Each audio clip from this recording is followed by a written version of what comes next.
Aang can save the world.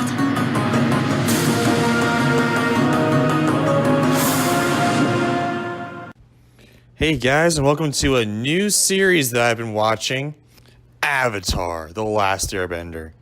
Now let me be honest here, I love this show. This show is probably one of my favorite shows on television, probably ever. Maybe it has some competition with Breaking Bad, but you know, it's Breaking Bad. What else are you gonna do? And plus, this is a kids show. So if it's competing with Breaking Bad, in my opinion, it's one of the best. So I thought maybe I review every episode of one of my favorite series of all time and write down notes and actually give you a very thorough review about them.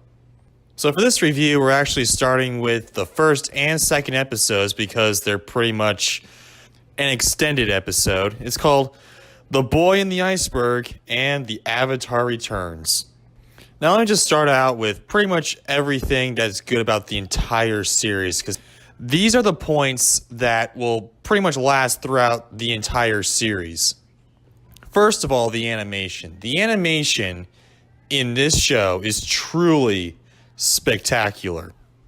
They're kind of going for more of an anime type style, and it clearly shows that they are very, very into anime, the creators are, because to be honest, I can't really tell the difference between an Avatar and something like One Punch Man or whatever, because they seem very, very similar in style and movement.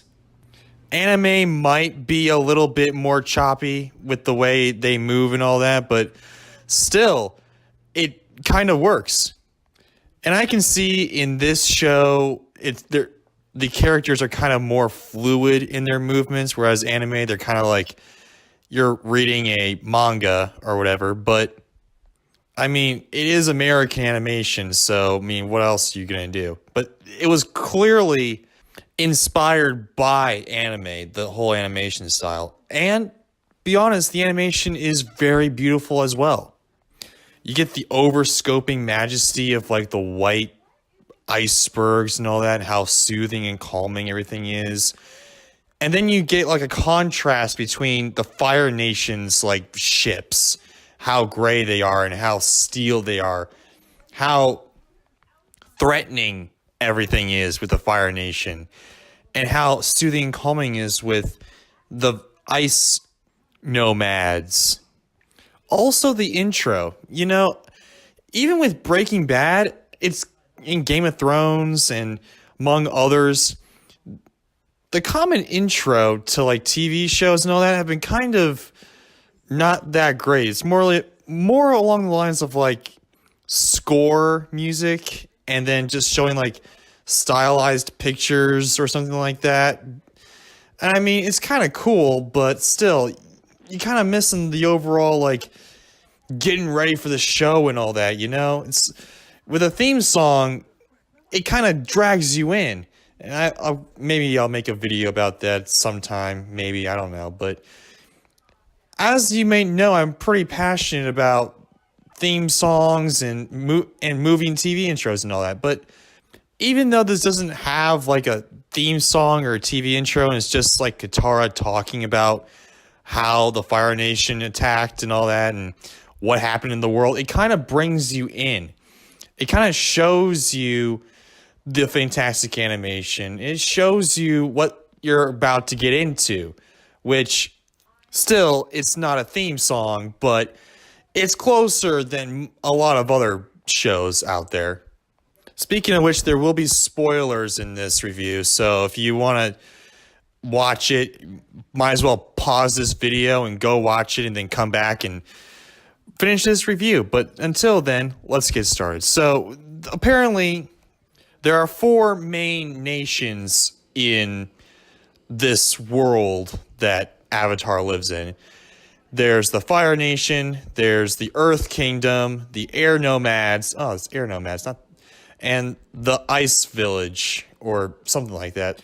And there's one protector that's supposed to keep all 4 element kingdoms in line, along with being the bridge to the spirit world or whatever, and that's the Avatar. And the Avatar apparently got lost or died or something when this whole situation started, when this whole war started. And many people think the cycle is broken because the Avatar has not been reborn or anything. But then we find out later in the episode that that's not the case, and actually the Avatar has been reborn. He's just been frozen in a huge ice sphere or something, I don't know, with his flying bison Appa. And this whole episode is pretty much just establishing the characters, establishing the world, and establishing what the main goal is in this whole show. Speaking of which, let's talk about the characters. The first character, who's the Avatar, Aang. Aang, he knows he's the Avatar. He knows he's the chosen one that's supposed to bring everything at peace and all that. However, what this show does that's truly spectacular is that they know that he's a kid, so he's not like this spiritual god-like figure. He's a normal, everyday kid that wants to play. And he avoids doing his duty as the Avatar like a normal kid would do. I mean, let's be honest here. If you were 11, would you do everything that you need to do, like, if you were the Avatar? Would you do, like, boring job stuff, or would you want to go out and play? I don't know about you, but I would want to go out and play. I mean, that's just me. Even though I have to do the job sometime or another, and that would suck as a service. A little inside joke there. But anyway, then we have Katara. Katara is nurturing, motherly-like, pretty much the glue of this whole group. She brings everybody up so they can continue to go out and do stuff. And that becomes apparent when she's continuously trying to build up Sokka and trying to really build up Sokka and all that. And then she tries to really build up Aang when she meets Aang and all that. However, in this episode, she kind of comes off as more annoying because she yells at Aang a whole lot. I have a feeling that the creators are just trying to figure out, like, how far they can actually use Katara, like how motherly she could be without losing the friendship and being too bossy. Because in this episode, she is kind of bossy and kind of annoying because she's always yelling at Aang. But as I know, it doesn't stay like that for too much longer. Just stick with it. Just stick with it for a couple more episodes. She'll grow on you. Anyway, then we get to Sokka, who's pretty much the comedic relief of the bunch. He is very, very funny, but he's also believable. He doesn't go so far as like Jar Jar Binks, who's just like clumsily doing a bunch of crap, and it just works. And it's funny for us in a kid kind of way. Like he slipped on a banana peel, but he won the gold anyway, so that kind of thing. He's not like that. He dreams of becoming a warrior. So what does he do? He recruits all the young kids to like be in his protection squad to protect the elders and all that. So yes, he does have his funny moments, but he also has his serious moments too. And that's what I really like about this show. It's just like, it's not trying to just cater to the young kids. It's also trying to give them some kind of substance to their TV watching and not just like, oh, hey, it's a goofy show. Dun, dun, dun, dun, the end. No, they're trying to put some substance into the show so that maybe if adults watch as well, they can actually get some enjoyment out of it. And then we have Appa, who's pretty much the animal sidekick to the whole group, and he's the cute little animal sidekick and all that. Even though he's not little, he's super huge, like maybe 2 stories high, but I mean, he's still cute, you know. And Appa is pretty awesome as well. I mean, the whole design of the animal itself is pretty outstanding and very, very imaginative. In fact, there's a lot of animals that seem to be a mixture of a lot of other animals. Like there's penguin otters or something, and there's like seal otters and a bunch of weird like combinations of different animals, but they're kind of designed in such a way that they kind of maybe seem believable for this world. And it's also really imaginative as how they designed them and how they combined them. Like the otter penguins or whatever, they have like 3 fins on each side. So they have like 6 fins in total. And they have like 2 legs, which I know sounds like someone took acid, but still, it's just really, really imaginative and just quite exuberantly awesome, I might add. Someone actually came up with this like preschool drawing and actually made a show about it, and no one really complains about it. That's kind of outstanding. That's something to be inspired by, honestly. And as with most of the show, there's a lot of subtle jokes. Like, it's not technically a comedy, it's not technically a drama either, but it's kind of a mixture of both, which I find to be kind of fascinating as well, especially for a kid's show. The jokes aren't really, really, really painful, like in something like, I don't know, Tough Puppy or something, like that old Nickelodeon show that was just completely awful. Or maybe a lot of the jokes in like Fairly Odd Parents. I mean, I know Fairly Odd Parents has a really big fan base still, and I enjoyed a few episodes, but still, there's kind of like a lot of the jokes, they tried so hard and just failed. Whereas this show, there's a lot of subtle jokes. It's like a play on words and all that. It's like, I mean, sure, there's some slapstick. Sure, there's like a pee joke in here, which, by the way, this pee joke, that's the funniest crap I have seen in a very long time. Which is really surprising because pee and poop jokes are kind of like the worst types of jokes. Like Adam Sandler's trying to do it, and every single time it sucks. But just the mention of pee in like this very serious environment that they have established, it's kind of hilarious. I actually enjoyed that type of joke.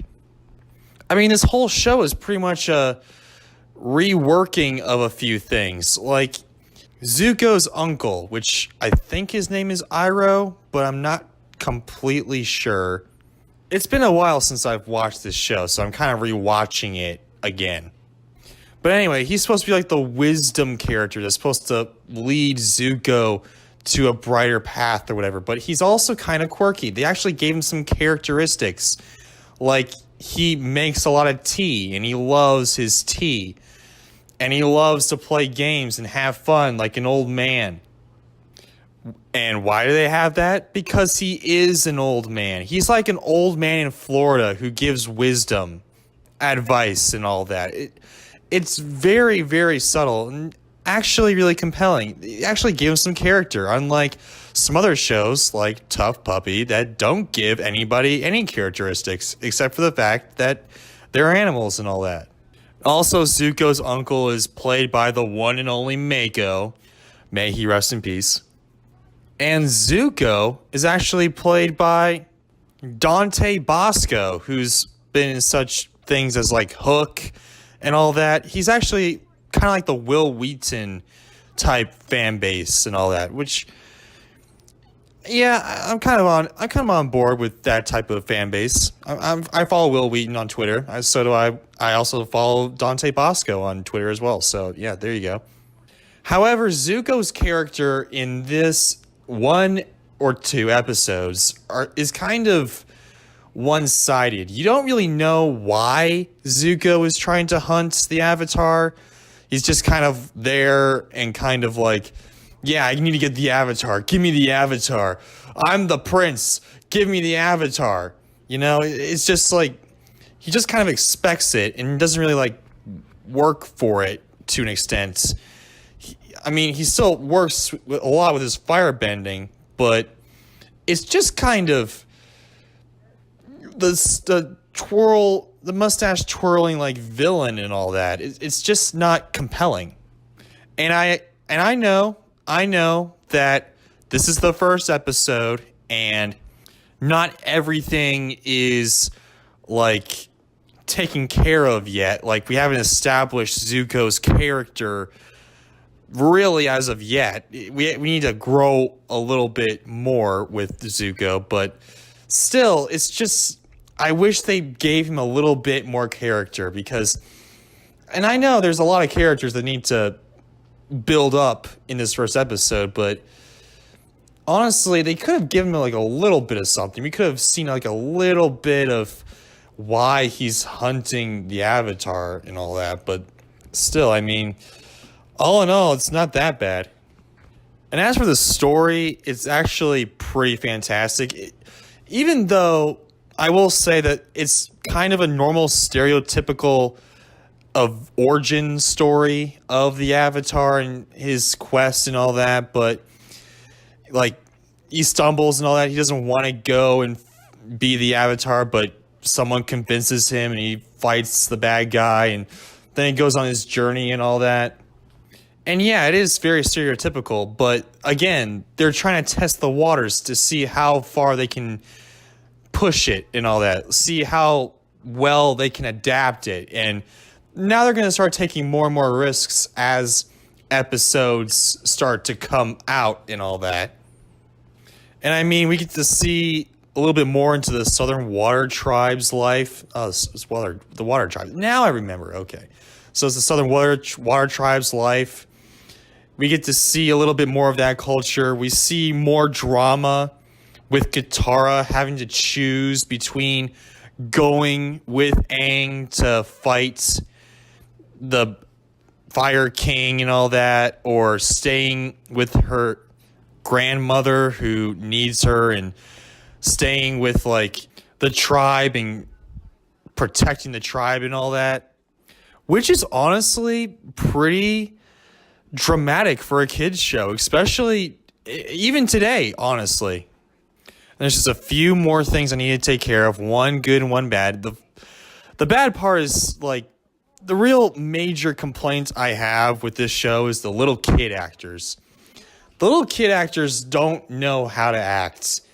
And you can tell even when they're voicing a character, it just doesn't come off naturally like any of the other characters on the show. It's just, it seems like they don't even know how to read, honestly.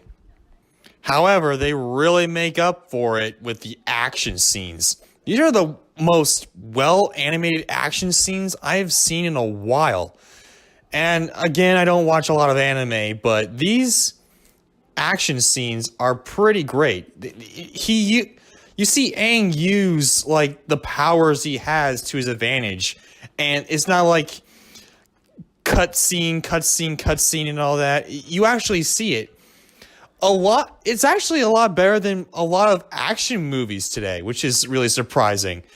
Not like John Wick. It's more like the John Wick, I guess, of like animation and of action TV shows and all that, which is really surprising, especially since this show came out in like 2004 and it's an animated kids show.